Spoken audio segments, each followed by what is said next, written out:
हर नया फाउंडर एक ही सवाल से स्टार्ट करता है, भाई स्टार्टअप स्टार्ट करने के लिए कितना पैसा चाहिए? 50,000, 5 लाख या 50 लाख? लेकिन शायद तुम गलत सवाल पूछ रहे हो। रियल सवाल ये नहीं है कि कितना पैसा चाहिए, रियल सवाल ये है कि तुम कितने टाइम तक सरवाइव कर सकते हो। सच थोड़ा सा अनकंफर्टेबल है। 90% स्टार्टअप आइडिया की वजह से फेल नहीं होते, वे इसलिए फेल होते हैं क्योंकि फाउंडर अपने पॉकेट का रियलिटी को इग्नोर कर देते हैं। एक्सेल शीट में सब प्रॉफिटेबल दिखता है, लेकिन बैंक अकाउंट में सिर्फ स्ट्रेस। आज मैं सुनाने वाला हूँ एक स्टोरी, एक ऐसे फाउंडर की जिसने एग्जैक्टली वही गलती की जो शायद आप करने वाले हो, क्या पता कर भी दिए होगे। और हो सकता है ये स्टोरी आप ही से रिलेटेड हो, आप ही पे बेस्ड हो। राहुल 22 साल का था। उसने इंस्टाग्राम पे फाइनेंस मनी रिलेटेड कंटेंट देख देख के पूरा इंस्पायर हो गया। उसने सोचा मैं भी क्लोथिंग का एक ब्रांड बिजनेस स्टार्ट करूंगा। उसने कैलकुलेशन की, 30,000 लग जाएगा पूरा माल लाने में, दुकान दुकान मतलब ओपनिंग तो ओपनिंग में सब में मिला के 30,000 रुपये लग जाएगा। 10,000 रुपये वेबसाइट बना लेंगे और 10,000 रुपये मार्केटिंग में लग जाएगा। सब मिला के 50,000 का खर्चा लगेगा और मेरे पास सेविंग 50,000 है। चलो स्टार्ट करते हैं। उसने अपनी पूरी सेविंग पूरा कॉन्फिडेंस से लगा दिया। लॉन्च हुआ, पहला महीना सेल 8,000, दूसरा महीना 4,000, तीसरा महीना एक भी रुपया नहीं। प्रॉब्लम क्या थी कि उसने रिटर्न्स का कॉस्ट कैलकुलेट नहीं किया, पैकेजिंग रिपीट कॉस्ट ऐड नहीं की, जो एड्स टेस्टिंग का बजट था वो अंडर एस्टिमेट कर दिया। खुद का जो मंथली एक्सपेंस था वो इंक्लूड नहीं किया। 3 महीने बाद राहुल सदमा में। स्टार्टअप आइडिया गलत नहीं था, एस्टिमेशन गलत थी। स्टार्टअप कैपिटल सिर्फ प्रोडक्ट का पैसा नहीं होता, सर्वाइवल का भी पैसा होता है। स्टार्टअप कैपिटल के 4 पार्ट्स होते हैं। First, setup cost. उसमें आ जाता है बस जो सेटअप में कोस्ट लगता है, जैसे हो गया वेबसाइट हो गया, टूल्स हो गया, फिर रजिस्ट्रेशन हो गया, फिर इक्विपमेंट्स हो गया, मतलब सामान। Second, operating cost. ये 3 से 6 महीना तक होता है। इसमें आ जाता है rent, salary, ads, software, logistics. Third, emergency buffer. At least 3 महीना का तो बना ही लो भैया। Fourth, personal survival cost.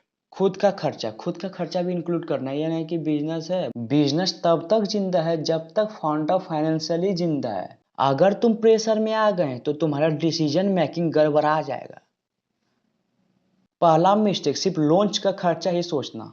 लोग सिर्फ ये सोचते हैं कि लॉन्च करने में कितना पैसा लगेगा, पर वो ये नहीं सोचते कि मार्केट को जमने में कितना टाइम और कितना पैसा लगेगा। दूसरा मिस्टेक, रेवेन्यू ओवर एस्टिमेट करना। एक्सेल शीट में सब प्रॉफिटेबल लगता है, लेकिन रियलिटी में एड्स फेल होती है, रिटर्न्स प्रोडक्ट जो है रिटर्न्स होती है, पेमेंट डिले होती है। तीसरा mistake, marketing cost under estimate करना। हर फाउंडर सोचता है, इवन हम भी सोचते थे कि मेरा वीडियो तो बहुत मस्त है, लोग खुद आएंगे, व्यू बढ़ेगा, लाइक करेंगे, कमेंट करेंगे, बहुत होगा। लेकिन ना भैया ना, मार्केटिंग करनी पड़ती है। मार्केटिंग ही ऑक्सीजन है। अगर ऑक्सीजन का सिलेंडर ही छोटा रहेगा तो बिजनेस कहाँ से फैलेगा। Fourth, emotional spending. Fancy logo, fancy office, fancy packaging. Customer को घंटा फर्क नहीं पड़ता तुम फैंसी हो, माल दे रहे हो, वैल्यू दे रहे हो, बस बात खत्म। फिफ्थ, पांचवा मिस्टेक, पर्सनल एक्सपेंस इग्नोर कर देना।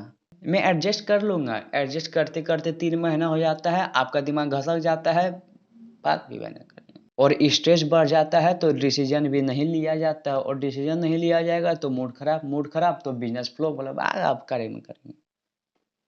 सिंपल फॉर्मूला, सेटअप कॉस्ट 6 महीना का, ऑपरेटिंग कॉस्ट 6 महीना का, पर्सनल एक्सपेंस कॉस्ट और इमरजेंसी 20%। ये तुम्हारा रियल सेटअप होना चाहिए। जैसे तुम्हारे अनुसार सेटअप सब मिला के 50,000 का खर्चा आएगा तुम्हारे अनुसार, लेकिन मंथली बिजनेस एक्सपेंस 20,000, तो 6 महीना का हो गया 1,20,000।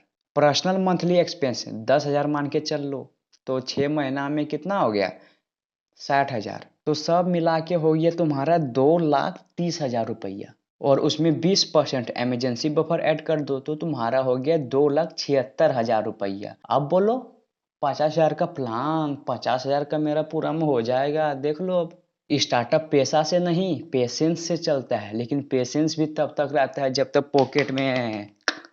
हर फाउंडर को ये समझना चाहिए कि you are not starting a product, you are starting a financial system, और सिस्टम को सस्टेन करना होता है।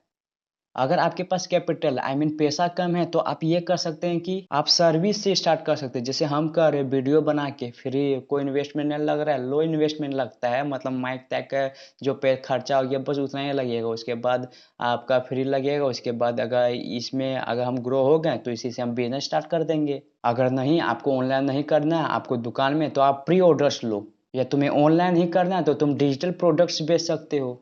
फ्रीलांसिंग फ्रीलांसिंग जैसे फाइवर अपवर्क सब में से कैश फ्लो बिल्ड करो, एमवीपी ही लॉन्च करो, फुल वर्जन नहीं, सिर्फ एमवीपी ही। Start small, survive long, scale strong. ये सब सुनने के बाद राहुल ने क्लोथिंग ब्रांड बंद नहीं कर दिया, वो सबसे पहले फ्रीलांसिंग में अपना कैश फ्लो बिल्ड किया, फिर अपना जो क्लोथिंग ब्रांड था उसको रिलॉन्च किया। इस बार कैलकुलेशन एकदम पक्का 100 टका सही थी, और पता है इस बार 8 महीना में उसका बिजनेस जम गया। डिफरेंस आइडिया नहीं था, डिफरेंस फाइनेंशियल प्लानिंग थी। स्टार्टअप स्टार्ट करने से पहले ये मत पूछो कि कितना कमाऊंगा, तुम ये सोचो कि कितना टाइम तक सरवाइव कर सकूंगा, मैं कितना टाइम तक रहूंगा मार्केट बिजनेस में बिना पैसे दिए भी लिए भी सॉरी। कमेंट में लिखो, अगर होगा तो कमेंट में लिख देना अगर तुम बिजनेस स्टार्ट करोगे तब, कि हाँ हम मेरा कैलकुलेशन सर्वाइवल कैलकुलेशन हम बना लिए, अब हम फाड़ देंगे बिजनेस में। अगर तुम चाहते हो कि next video how to calculate break even point step by step हो, तो भैया कमेंट करो ब्रेक डाउन।